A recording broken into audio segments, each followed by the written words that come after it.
Today, we are going to take a look at what is the calendar in Canvas. So once you are in Canvas, you are going to come over here to the left and we see, our dashboard courses and then the calendar. And we're going to click on calendar. So right now, mine is in the agenda view where I can just see the assignments that are due on a particular day in a list. I can click on any of the days that are boxed in the top right hand corner calendar, and that puts that day at the very top of my list. So I clicked on the 9th and it put the 9th at the top of my list. I can click on the 13th and so on and so forth. You can, of course, toggle on and off whatever calendar you want. So like if I didn't want that one, I could click a different one. I could take it off and click on a different one.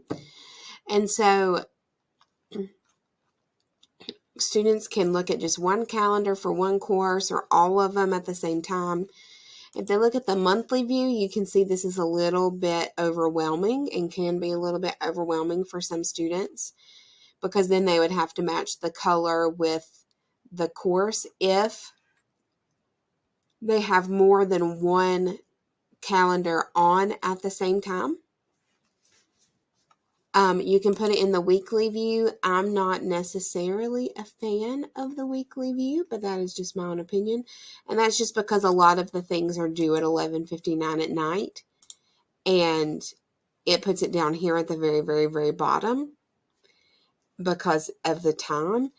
And then you can't really see anything.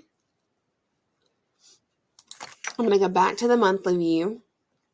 And another thing for instructors is you can actually click this plus up here and create a new event.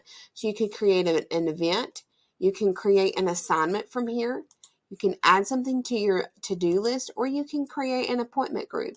So let's say we're going to create an event and say project outline due, and then we're going to give it the due date of Monday. And I'm not going to give it a start or end time, and then I'm going to pick one of my courses and I'm going to hit submit. So when I scroll down, right there it is, and it's on that calendar. I can actually click in a day. So like I clicked on the 20th and that's the day that pops up, and I can do any of the rest of this here as well. So I can add something to my to-do list. I can do anything like that just from the calendar. And that's pretty much the calendar in Canvas.